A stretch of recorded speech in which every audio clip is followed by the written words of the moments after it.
Hello there. Welcome back to the next installment of the One Piece chapter reviews. We are now up to chapter 1077. So, chapter has been officially released this Sunday, but we are up to the next stage now, and this one is titled You Should Have Put It Together Sooner. So, we get Germa 66 cover story coming back. This is all about Judge and Caesar realizing that Vegapunk was the obstacle the whole time. So they're both much older now. We've got Caesar in the form we've seen him in the anime and manga. Judge as well, with his helmet on. We also see Reiju and Ichiji stood in the background. We've got the Germa 66 Kingdom as well. And both of them have come to the realization that the whole time it was all Vegapunk's fault. The reason that everything has been done against them and the lives they've had to go on to lead, that the whole point was because Vegapunk was the one who kept beating them to it and taking the lead and really advancing science above them. But we kick nicely off into one of the facilities again, one of the buildings down in the Fabrio Stratum, where Sentomaru is still explaining to the other lab members about why he sent the pacifistas. So they're questioning, why is it you deployed them? What was the need to do it against CP0? And he said, well, there was once an island called O'Hara. And one day, out of nowhere, it was wiped off the map. And it was because those people opposed the world government. So we get a lovely little refresher of the O'Hara incident. So we've got it hosted the largest library in the world. All scholars gathered around there to conduct their research and their poneglyphs, despite it being shunned and a taboo topic. But the Navy was eventually caught wind of what they were doing and eliminated everybody on the island for what they knew and what they were researching. And as we are aware, the only surviving member is indeed Nico Robin. She survived the massacre. Everybody else was killed. Well, 2 survivors now. We know that Saul actually managed to survive. Not lightly, probably in a really bad state. But we learned just a couple of chapters ago that he's back on Elbaf, alive. So interesting that they make note that they say she's the only sole survivor when we know 2 survivors now. So hopefully we get a reunited moment between them 2.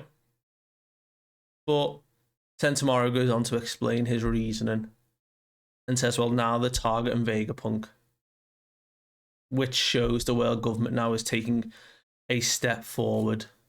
They're not holding back now.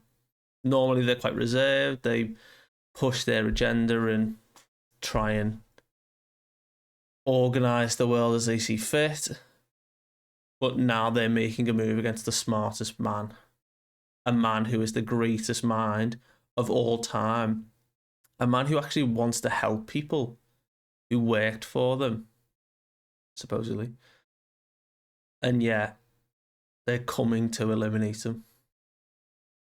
So he explains that this is going to be monumental, whatever's to come. And that Egghead will be ground zero. And we get a lovely shot of Egghead. We've got the lovely tropical island, the clouds, and then the little cracked eggshell at the top. The number 100 again, back circling the clouds. And we've heard speculation and theories now that what if the island itself is another satellite body or functioning as a satellite body?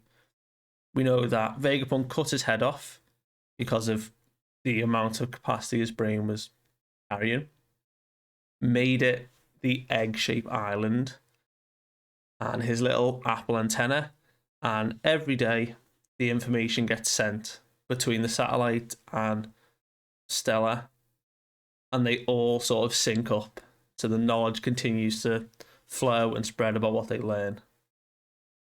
So, interesting to see what's going to happen. But Sentomaru's still pondering what Luffy is going to do. And that is when we jump to the control room. So in the main tower lab upstairs, we've got the fourth floor in the middle building. So building A is in the middle, central tower.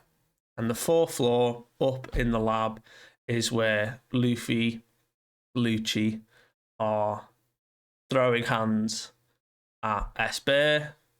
We've got Kong Organ, Handgun, Yellow Lotus, pretty cool names for attacks. But in their big forms, making attacks. We've got Kaku with his Onslaught Tempest Kick. And we get my boy Zoro with his one sword style Lion Song. Just the one sword slash. Don't even see him do it.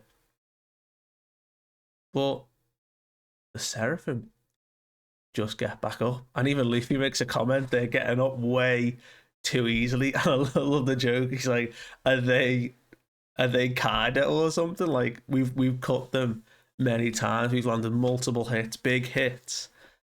And they're getting up like it's nothing. And that's when Zoro starts to think now. When he's in fights, you know, he's all gung-ho sometimes. But now he's starting to think through logically and says, well, they're starting to remind me of King. King being the member of Kaido's crew that Zoro fought against in the raid of Onigashima. And he says, well, he looks very oddly similar. Their complexions and appearances.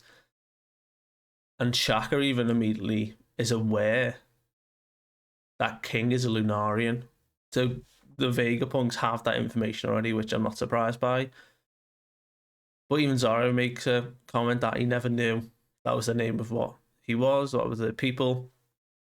And we go that Alba was the test subject who long ago escaped Punk Hazard with Kaido. So they're saying now, they're realizing that the Seraphim's own toughness is based on Lunarian blood. And then this is where Zoro jumps back in and says, right, the flames on their back signify their strength. So when their flames are up, they are practically invincible. However, when the flames die down, that's when our attacks will be effective. And he holds his hand up, you know, on a Zoro. He'll hold his hand up and says, my bad, I should have clocked it sooner. I could have saved us some stamina there, could have caught it. And Lucci's like, you know what? That's fine. We've got the intel now. We can make progress. And then Zoro starts reeling off the list. Well, yeah, you know what? There was a clue to it. There was the white hair, the brown skin, the black wings. Oh, and the flames on the back. And all three of them, Lucci, Kaku, and Lucci, are all saying, like, how did you not realise that sooner? Man had just woken up from his nap. Come on. But Shaka seems pretty driven on leaving the fight, and he actually thinks he knows where Vegapunk is now. So as he walks away, we've got Zoro and S-Hawk clashing and saying, well, we're in a bit of a rush, but we can handle it.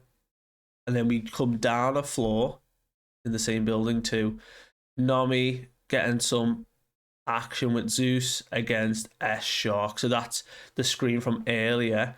S-Shark is now contending with Nami's group. So we've got Nami, Brook, and Edison. And already it is not looking good.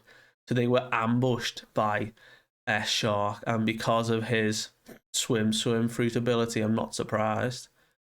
But Edison's been completely totaled and is down. Brook is completely out. His head's been severed from his body, but just struggling. And we've got Nami finding it difficult to attack to begin with. She's struggling with the fact that not only does this look like Jinbei, but it's a child version. So she's struggling with the fact that it's a kid, and she's trying to remind herself it's not a child, he's not cute. And Zeus is sort of encouraging, saying, that's right, we can't hesitate. Just fire, just fling me. And she uses Thunderbolt. And he takes a decent hit, but she's still recoiling from the fact that, you know, it looks like Jinbei, and she apologizes. And then all of a sudden, he splashes back into the ground, and Brook realizes it, and he's like, sticks his head back onto his body. He's not down yet. We've got to run. He's coming from below, and they're realizing it didn't work. And as he jumps up and tries to attack Nami, we just hear in the distance this voice saying, if I was to rule a country, my decree would be simple. The one rule, the first rule, that anyone who threatens Nami will face capital punishment.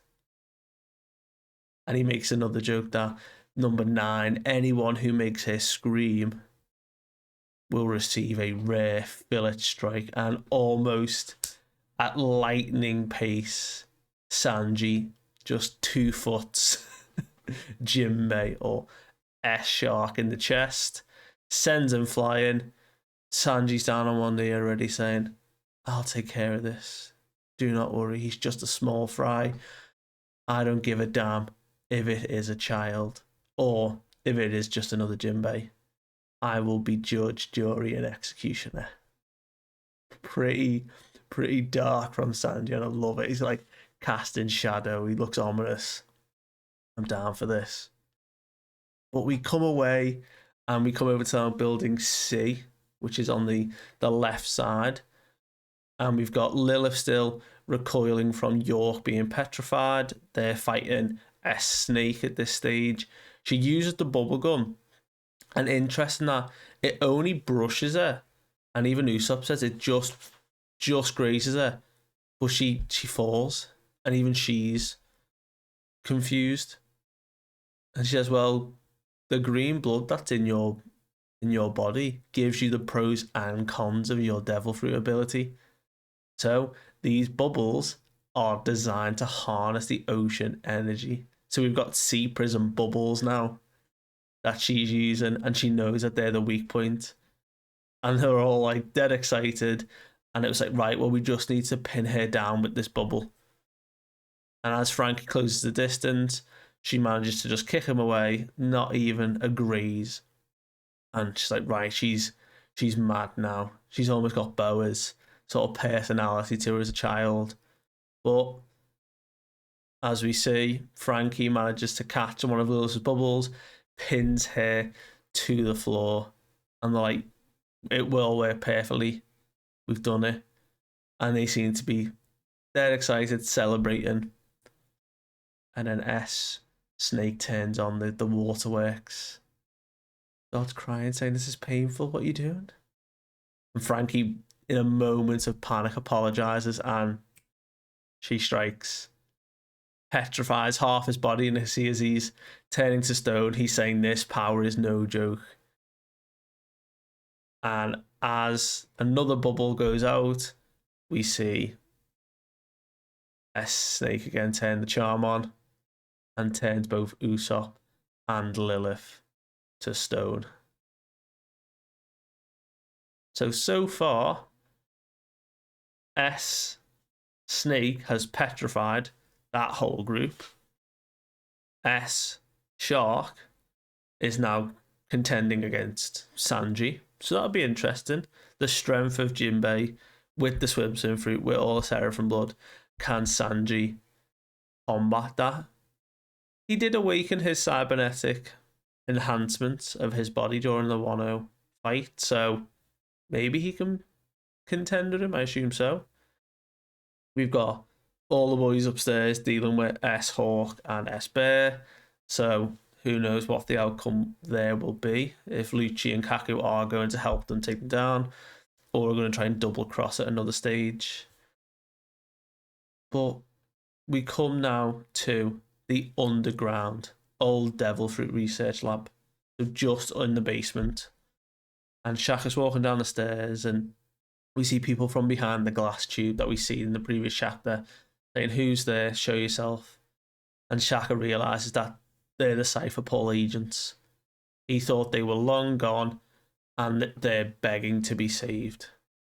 And he immediately spots Vegapunk in the adjacent tube, imprisoned, and says, "This is where you were. I found you finally." And as he's charging towards him, Vegapunk over his shoulder says, "Oh, who's that you've brought with you, Shaka?" And in a moment, we hear the gun cock, click, headshot.